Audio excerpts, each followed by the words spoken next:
Back anybody who plays against the Jets defense, really. That's the way that this goes every week. All right, everybody, welcome back. As always, I am your party host, Joe Rivera, and with me, one of the preeminent ball knowers at USA Today Sports, Jacob Kamaker. And Jacob, this is it. We're entering bye-mageddon this week in Week 8, and fantasy managers aren't fans of this week because there's lots of difficult decisions to be made, and especially so when you have injuries, right? Injuries throwing a wrench into everything. Mike Evans hurt again, going to be out for the majority of the season. It sounds like Nico Collins, concussion.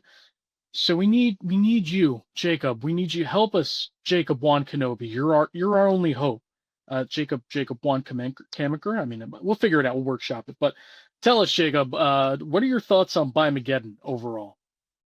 Yeah, Joe, bye-mageddon is always one of the toughest weeks of the fantasy calendar, especially for teams that, aren't like really in the playoff hunt, or, you're fighting for one of those last wild card type spots. Like, and, you have some of your players out of your lineup. You're just looking at it and saying, man, it's thin out there. And it is thin out there, Joe. You mentioned all the injuries. We're still dealing with some at running back with Bucky Irving. So, add in Kyron Williams and Ashton Genty being out of lineups this week. And the running back rankings are especially thin. So we're going to have to take some chances this week, Joe. Next week, we're either going to be looking back and saying, man, that was a really good call. Like, we look like geniuses. Or more likely, it's going to be something along the lines of saying, hey, what on earth were we thinking? We got a little too desperate here. But that's the nature of fantasy football. That's the nature of bye-mageddon. You got to take some shots. You got to take some risks. So there's plenty of sleepers out there that, might be able to save your lineups if you got a lot of guys out of action. All right, Jacob, well, we talked a little bit about Nico Collins and the concussion he suffered. And Texans drafted a couple of young wide receivers, including one Jaylin Noel in the 2025 NFL draft. So why don't you give us a little reasoning behind why Jaylin Noel is a sleeper pick for you this week? Yeah, so Jaylin Noel has kind of come on in the last couple weeks. We saw him play against the Seahawks and look pretty good in the second half there. He was one of the only guys that could consistently get open against Seattle's defense. So with Nico Collins out of the lineup, CJ Stroud's going to have to find someone to throw to. He looked most comfortable doing that to Noel, and he targeted him 7 times. So is he going to get that type of volume again? If so, I think he can be a solid fantasy flex, and maybe he'll have even more upside if he can get a touchdown. His matchup against the 49ers maybe isn't the greatest. It's kind of a middle of the pack. The 49ers have been good against receivers this year. But if he's going to be getting 7 looks or more than that, he's going to have enough of a workload to be involved in fantasy lineup decisions this week. So don't sleep on him this week. He could end up being a guy that you plug into that wide receiver 3 role, get a solid showing from. Jacob, rumors of Joe Flacco's demise have been greatly exaggerated. This guy went off on Thursday Night Football against the Steelers last week, leading them to a win. Looked like vintage Flacco really knows how to use those wide receivers now, it looks like. So not really a surprise, but he's still sleeper pick this week. Give us your reasoning behind that. Yeah, so Flacco's not going to post 342 yards and 3 touchdowns every week, but you mentioned the chemistry show with Jamar Chase and T. Higgins, and that was after, 10 days of being with the franchise? He was able to carve up a Steelers defense that, has been shaky at times, but still, has some good pass rush. He got the ball out of his hands quickly. The Bengals offensive line actually blocked better than usual with some of the changes they made up front.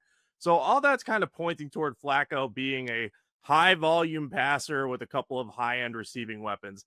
That will make him a decent play in good matchups. And the Jets have allowed the 9th most fantasy points per game to quarterbacks this season. So it's a good streaming spot for Flacco. And remember, the Bengals have a bad defense. So the way they're going to have to win games is scoring a lot of points in shootouts. So that's going to benefit Flacco. That's going to make him a guy that probably can get some 40 pass attempt games out there. So, if you're looking for a guy that's going to get opportunities, he's one that you can back.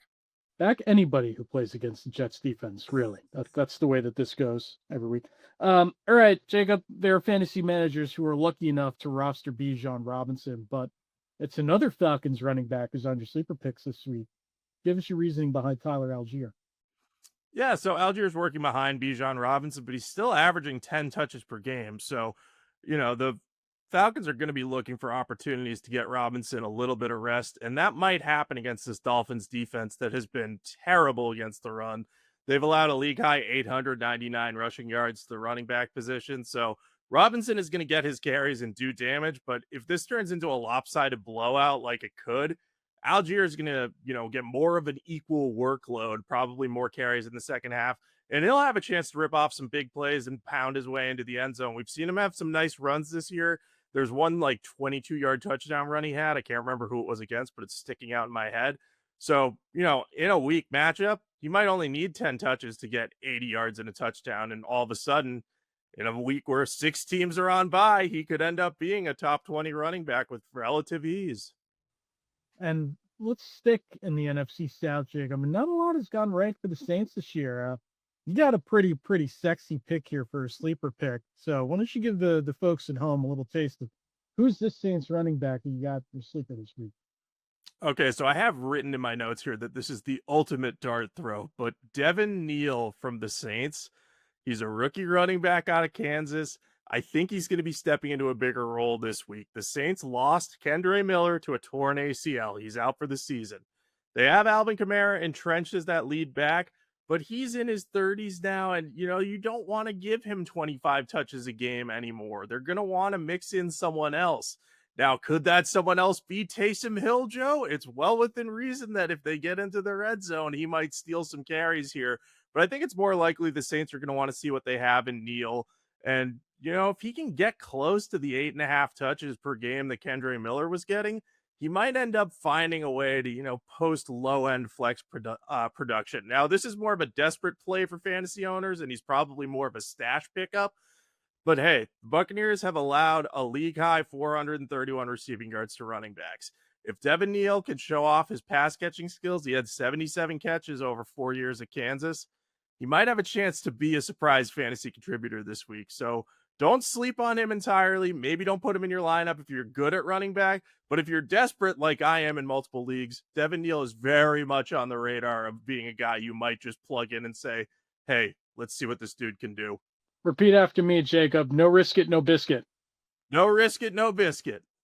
Just got to go for it. Scared money don't make no money, man. That's the way it works.